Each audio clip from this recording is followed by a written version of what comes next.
Telugu Desam party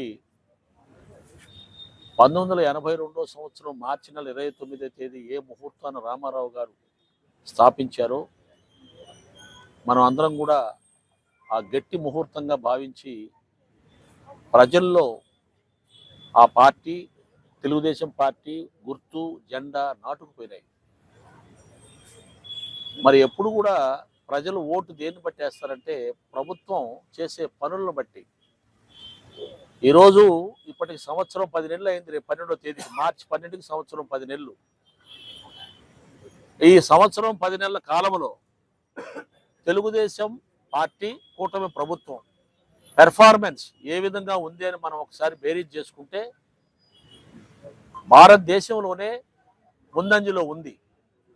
ఒక పక్క సంక్షేమం, ఒక పక్క అభివృద్ధి, రెండు కళ్ళుగా ఈరోజు ముఖ్యమంత్రి గారు నారా చంద్రబాబు నాయుడు గారు అయితేమి, ఉప ముఖ్యమంత్రి పవన్ కళ్యాణ్ గారు అయితేమి, బీజేపీ పార్టీ ఎమ్మెల్యేలు అయితేమి, మాధవన్ గారు వారి అధ్యక్షుడు అయితేమి కలిసికట్టుగా పనిచేసి ముందుకు తీసుకుపోతున్నటువంటి సమయంలో, ప్రజలందరూ ఆనందంగా ఉండే సమయంలో కొంత ఇక్కడ ఉన్నటువంటి మరి కొంతమంది మీడియా, సోషల్ మీడియాలో స్థానిక శాసనసభ్యురాల మీద, వారి కుటుంబ సభ్యుల మీద కొన్ని ఆరోపణలు మనం వింటున్నాం. కానీ తెలుగుదేశం పార్టీలో పనిచేసేటువంటి కార్యకర్తలుగా, నాయకులుగా ఎవరో కూడా మరి మీ వద్దకు వచ్చి కానీ మిత్రుల దగ్గరికి, మా మీడియా మిత్రులు, విలేకరుల దగ్గరకు వచ్చి చెప్పినటువంటి మాటలు కాదు, ఆరోపణలు కాదు. మరి ఎక్కడి నుంచో విజయవాడ నుంచి టాస్క్ ఫోర్స్ అని ఇంకొకటని మరి వాళ్ళ ద్వారా వస్తున్నట్టుగా మనం చూస్తున్నాం. దాని అర్థం ఏంటంటే ఎవరో కొంతమంది, కొన్ని శక్తులు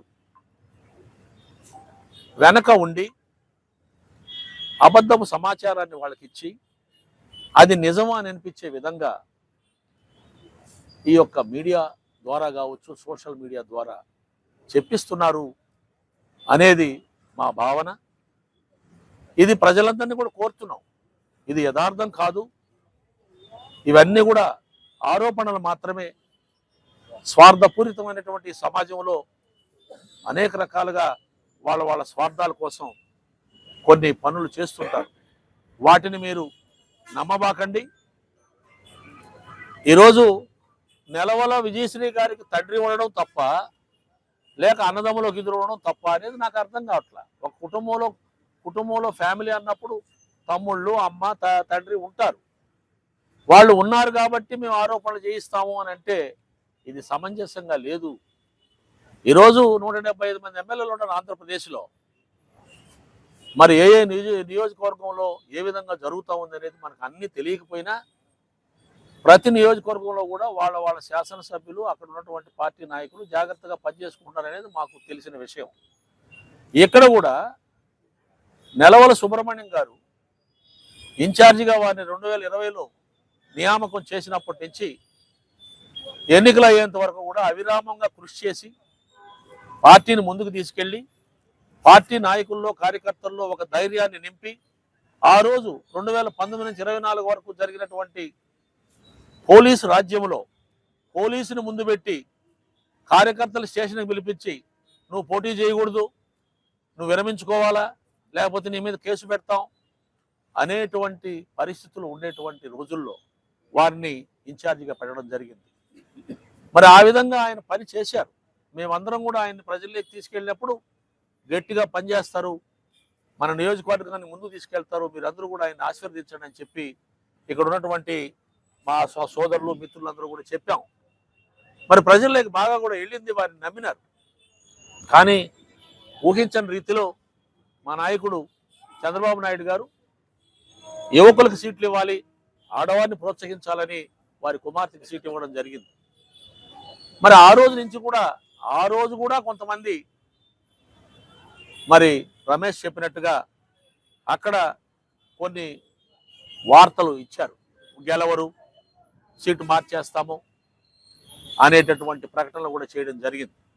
కానీ ఏది ఏమైనా ఆ రోజు చేసినటువంటి ప్రకటన చంద్రబాబు నాయుడు గారు ఫస్ట్ లిస్ట్లో విజయశ్రీ గారికి టికెట్ ఇవ్వడం, ఆవిడ గారు బ్రహ్మాండంగా ప్రచారంలో పాలు పంచుకొని బ్రహ్మాండమైన మెజార్టీతో మరి ఎన్టీ రామారావు గారు 85లో దించేసి మళ్ళీ బై ఎలక్షన్ వచ్చినప్పుడు వచ్చిన మెజార్టీ కంటే 27,000 పైచిలకు వచ్చినాయి. అప్పుడు మొదటి 83లో 24,000 పైచిలకు వచ్చినాయి. ఈసారి 29,015 ఓట్లు మాకు ప్రజలు మీ అందరి ఆశీర్వాదంతో మీ అందరి మద్దతుతో మాకు ఇవ్వడం జరిగింది. మరి ఇంతటి ప్రజాప్రభుత్వంలో పనిచేస్తుంటే ఒక ఎమ్మెల్యేని వాళ్ళ కుటుంబాన్ని టార్గెట్ చేయడం అనేది శోచనీయమని చెప్పి తెలియజేస్తున్నాను. మీరేదో కడుపులో పెట్టుకొని లేదు అక్కడ ఉన్నటువంటి పార్టీ తెలుగుదేశం పార్టీ పెద్దవాళ్ళ దృష్టిలో వీళ్ళని సులకన చేయాలని ఒక కారణమై ఉండొచ్చు.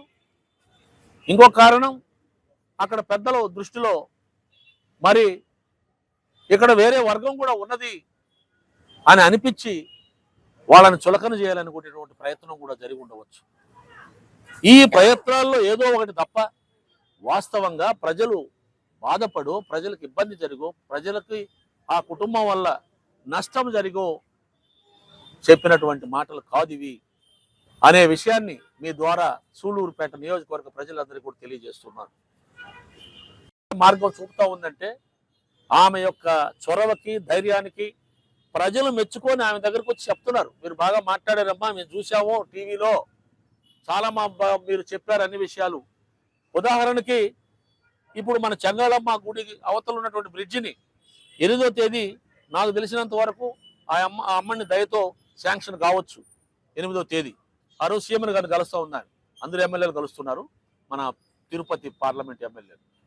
అదేవిధంగా వాటంబేడు గ్రాయన్ కానీ, మరి మీజూరు చెక్ డ్యామ్ కానీ, పెళ్లకూరు మండలం చెంబేడు చెక్ రిజర్వాయర్ కానీ ఎన్నో సమస్యల్ని తీసుకెళ్లి ప్రభుత్వ పరంగా పరిష్కారం చేస్తూ ఉంటే ఆమె మీద రాళ్ళు వేసే కార్యక్రమం, బురజల్లే కార్యక్రమం కొంతమంది పెట్టుకుంటే దానికి సోషల్ మీడియాలో ఉన్నటువంటి బాగా చదువుకున్న వాళ్ళు కావచ్చు, మరి మీడియా మిత్రులు మద్దతు ఇస్తున్నారంటే ఇది కొంచెం వాళ్ళు కూడా ఆలోచించుకోవాలా. వాళ్ళకి విజ్ఞప్తి చేస్తున్నాను, చెడు మాటలు మీరు వినకండి, అలాంటివి ప్రచారం చేయబాకండి.